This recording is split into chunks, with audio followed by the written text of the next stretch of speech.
mungkin kita dari SMA BSD Jakarta mendapatkan banyak sekali ilmu baru tentang dunia pertanian dari Ibu Susunawati dan juga tim. Terima kasih banyak ya. Hari ini kita itu belajar dan mengunjungi berbagai lahan yang ada di sini. Tadi kita juga main traktor, habis itu kita juga main ke lahan cabai, lahan semangka, dan alhamdulillah kita juga dapat semangka. Terima kasih Bu Susunawati dan tim, sukses selalu ya. Berarti kelas 2, Iya. 2 SMA ya. Ini materinya apa ini? Materinya hidroponik. Hidroponik itu nanam di iya. pot itu ya? Pakai air. Oh, di hidroponik ya. Iya. Terus ini tadi ngapain aja? Tadi kita ada pemaparan materi sama Bu Susi waktu di sana. Terus kita diajak ke sini buat lihat cabai. Lihat cabai cuma lihat aja atau ada materi lain? Aku tadi nggak ikut sih. Bisa ditanyakan kepada Oh teman iya. saya ini. Aduh, Iya, Itu tadi apa? teknik cara pembuahan gitu, jadi dipertemukan apa Bunga bunga, iya, putik sama Benang benang sari sari. ya. cara pembuahan polinasi. Itu caranya gimana tadi?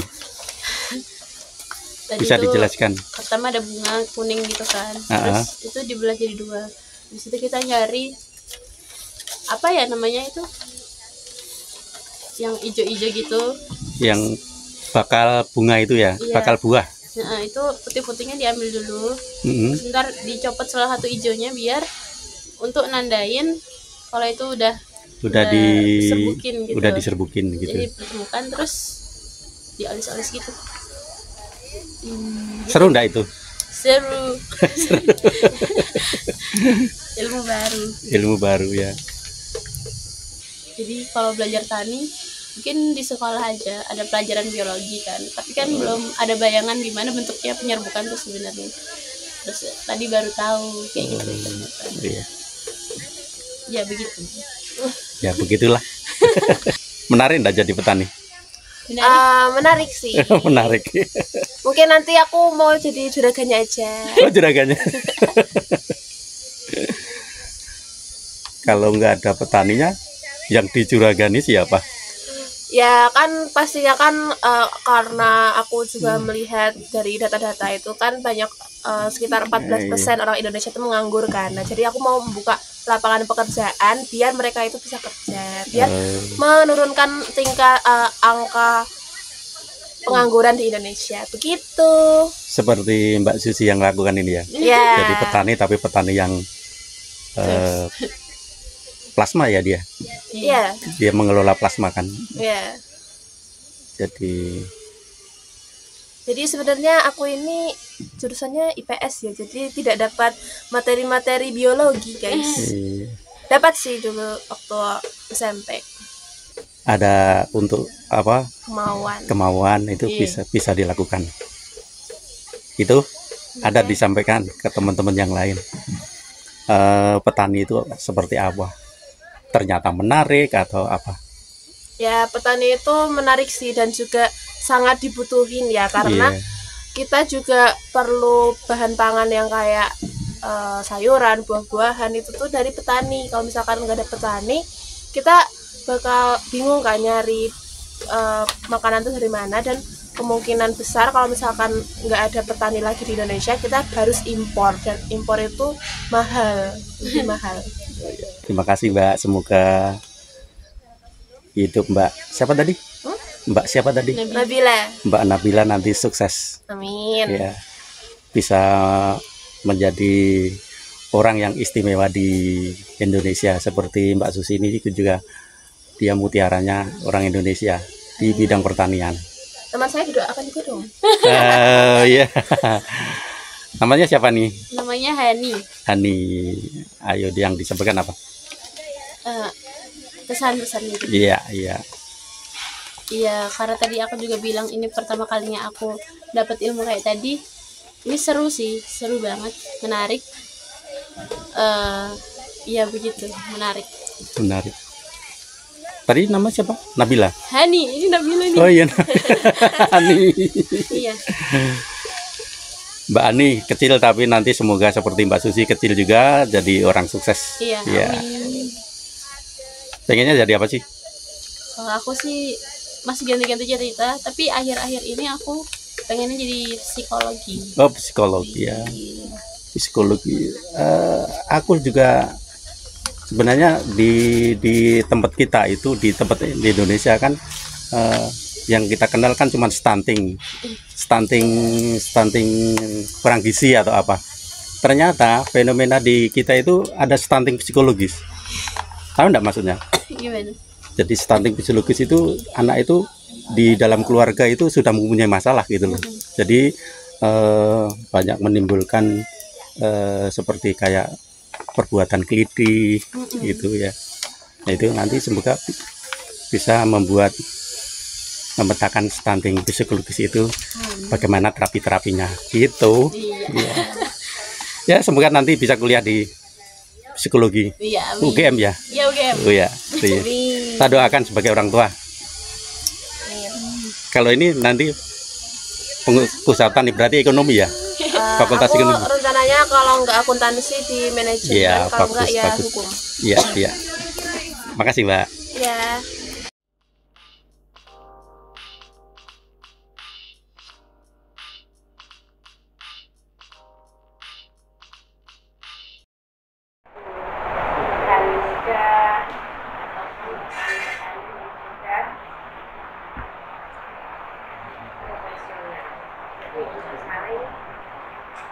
Berbagi ilmu, ngasih tahu, karena ilmu itu didapatkan dari kita berkolaborasi dengan petani-petani lain.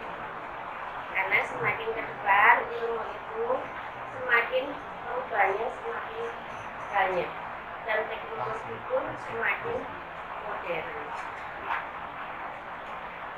Selain di sini kelas dan ini juga produksi untuk tanaman konsumsi bagi masyarakat. Tanamannya apa saja? Tanamannya yang dikelola adalah hortikultura, itu cabai, sayuran, dan buah-buahan. Tapi yang hortikultura, bukan yang pohon besar.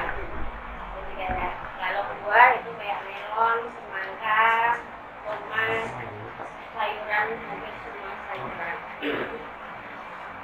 Dan dalam posisi mengelola benih itu prosesnya panjang.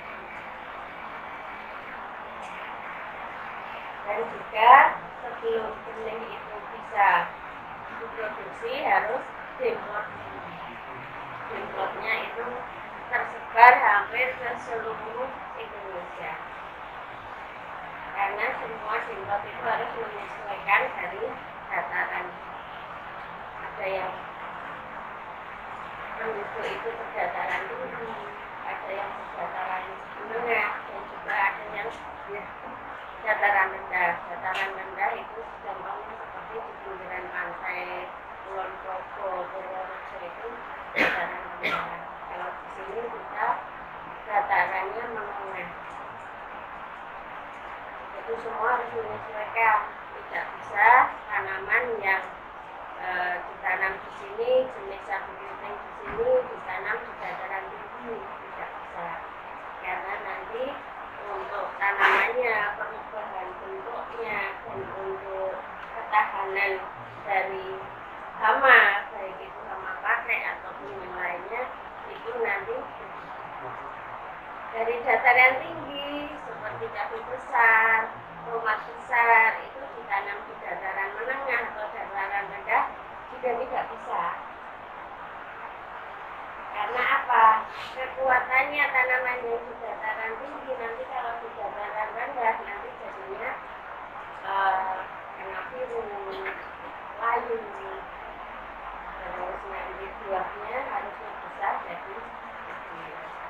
Jadi produksi saya di dalam benih itu seperti itu. Pencapaiannya dalam satu benih pun itu juga lama sekali. Dalam 3 tahun belum tentu bisa mendapatkan satu varietas benih. Jadi di sini khusus mengedukasikan untuk jangan sampai pertanian itu lama-kelamaan hilang. Karena profesi petani itu adalah profesi yang mulia. Profesi guru mulia, profesi petani juga mulia. Kenapa? Karena petani mencukupi kebutuhan pangan seluruh masyarakat Indonesia. Baik itu pejabat, baik itu kita sendiri, dokter, apapun kan membutuhkan petani. Kalau petani lama-lama hilang, nanti kita mau makan harus impor. Sedangkan semakin ke depan perekonomian itu semakin sulit. Kalau apa-apa harus impor, otomatis kebutuhan kita sehari-hari akan semakin bertambah. Jadi mari anak-anak muda semua kita cintai profesi petani. Mulai dari dini kita perkenalkan.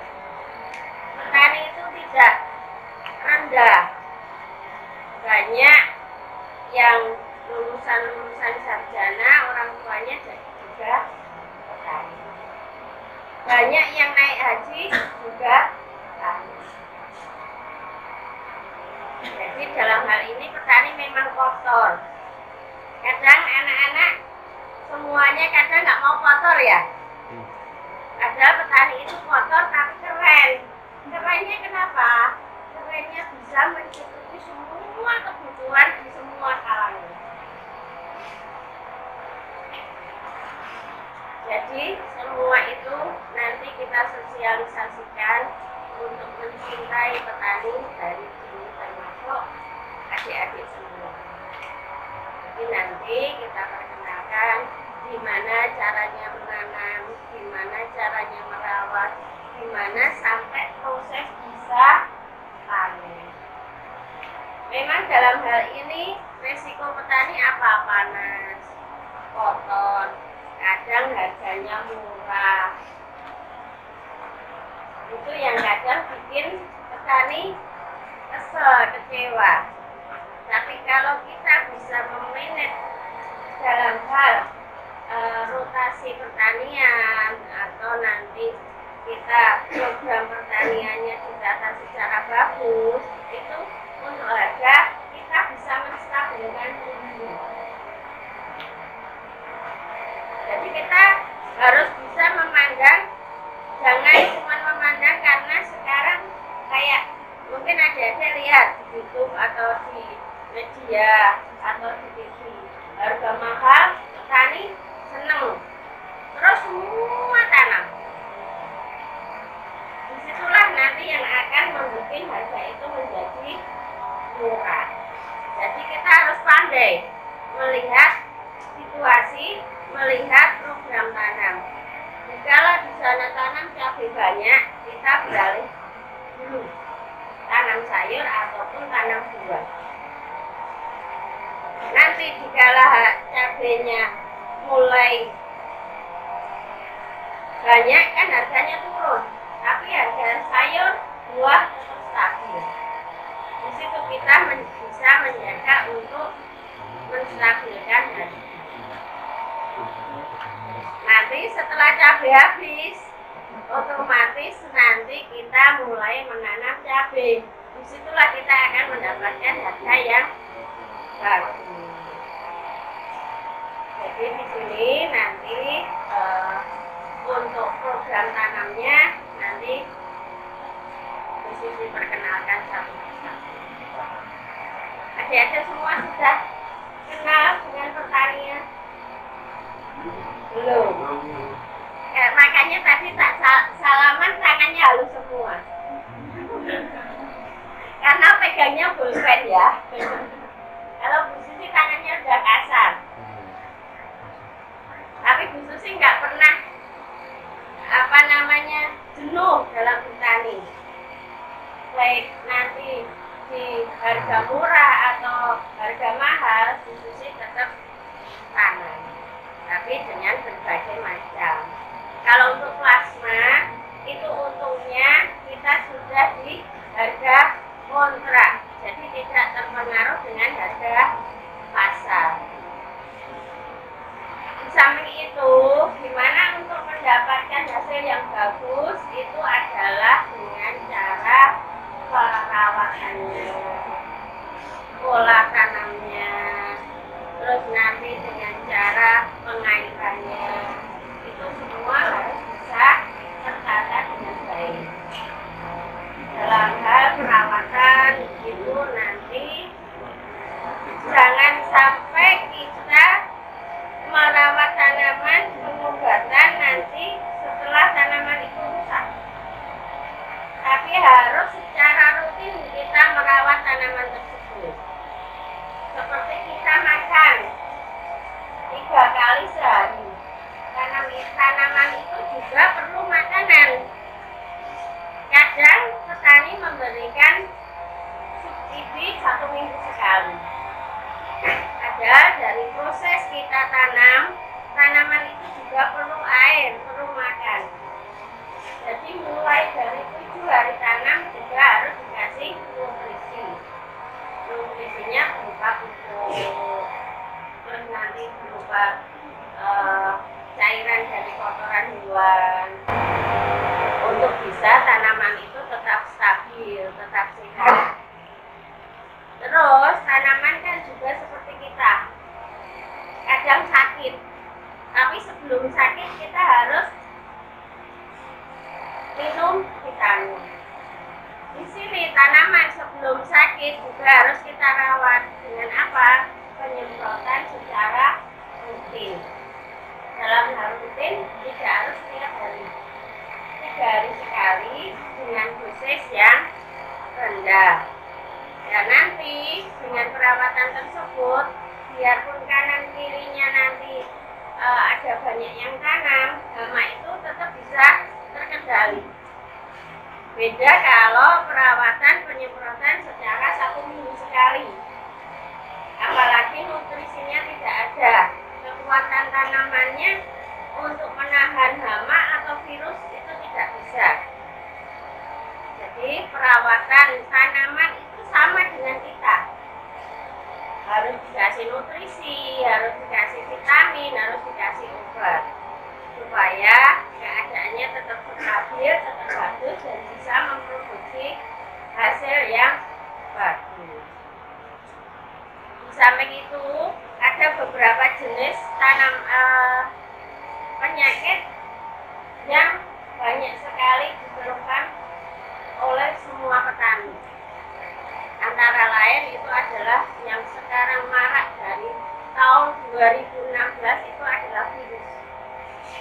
Tahu adik-adik, virus tanaman yang sekarang marak di petani. Tahu? Sudah lihat pohon cabai belum?